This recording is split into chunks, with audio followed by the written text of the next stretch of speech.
নমস্কার বন্ধুরা, ঝর্ণাঝুমা কিচেনে সবাইকে স্বাগত। আজ আমি একটা পুঁটি মাছের রেসিপি করব। তো এখানে দেখেন পুঁটি মাছ নিয়েছি, পুঁটি মাছটা কেটে ধুয়ে পরিষ্কার করে নিয়েছি। এখন নুন হলুদ মাখিয়ে নেব। পরিমাণ মতো নুন দিয়ে দিয়েছি আর দিয়ে দিয়েছি হলুদ গুঁড়ো। হলুদ গুঁড়ো দিয়ে দেওয়ার পরে এখন মাছটা ভালো করে আমি মেখে নেব।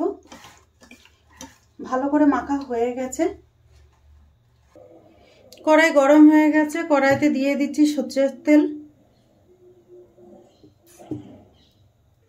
তেল গরম হয়ে গেছে, এখন মাছগুলো আমি ভেজে নেব।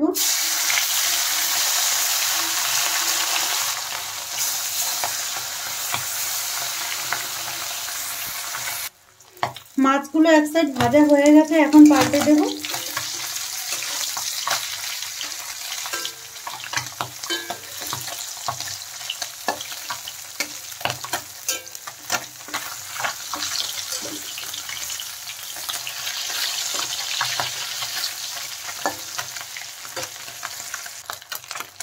মাছগুলো দেখেন ভালো করে ভাজা হয়ে গেছে, আর মাছ কিন্তু মুচমুচে করে ভেজে নিতে হবে। এখন আমি উঠিয়ে নেব। এইভাবে আমি সবকটা মাছ ভেজে নেব।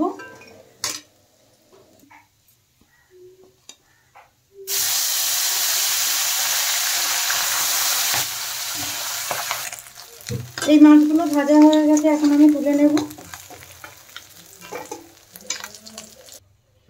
তেলের মধ্যে দিয়ে দিচ্ছি কালো জিরে, আপনারা চাইলে এখানে পাঁচফোড়নটা দিতে পারেন। দিয়ে দিচ্ছি থেতো করা রসুন, কুচিয়ে রাখা পেঁয়াজ। রসুন আর পেঁয়াজটা একটু ভালো করে ভেজে নেব প্রথমে।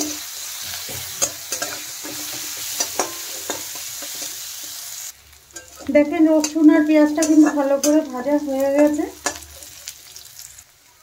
এখন আমি এখানে কেটে রাখা আলুটা দিয়ে দিচ্ছি আর দিয়ে দিচ্ছি টমেটো। এই টমেটোটা কিন্তু কাঁচা টমেটো।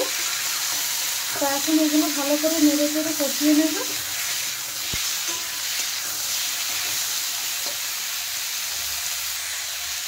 টেস্ট হিসাবে নুন দিয়ে দিয়েছি।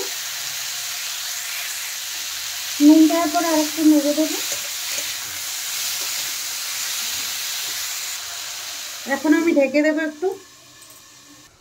এখন ঢাকনা উঠিয়ে একটু দেখে নেব।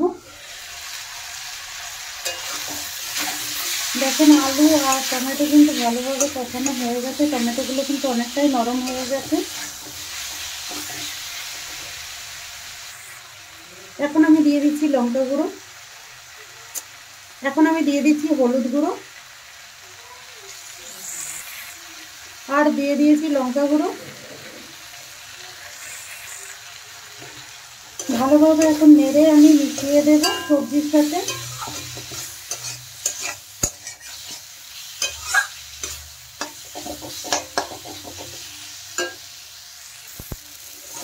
দেখেন ভালোভাবে কষানো হয়ে গেছে, এখন আমি জল দিয়ে দেব।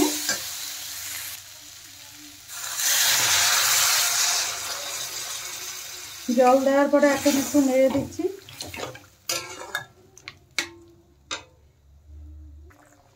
দেখেন ঝোলটা ভালো করে কিন্তু এখন ফুটে গেছে, আর এখন ভেজে রাখা আমি মাছগুলো দিয়ে দেব। মাছগুলো দেওয়ার পরে আরেকটু নেড়ে দিচ্ছি। এখন আমি ঢেকে দিচ্ছি।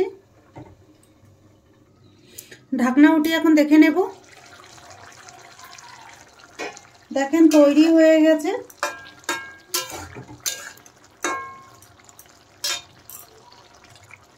ওপর থেকে দিয়ে দিচ্ছি ধনেপাতা কুচি। তৈরি হয়ে গেছে, এখন আমি নামিয়ে নেব।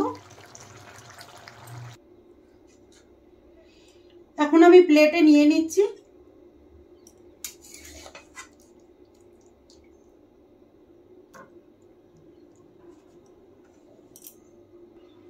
কাঁচা টমেটো দিয়ে এই পুঁটি মাছের রেসিপিটা যদি আপনাদের ভালো লাগে তাহলে আমার চ্যানেলটাকে সাবস্ক্রাইব করার জন্য আপনাদের কাছে অনুরোধ রইল। শেয়ার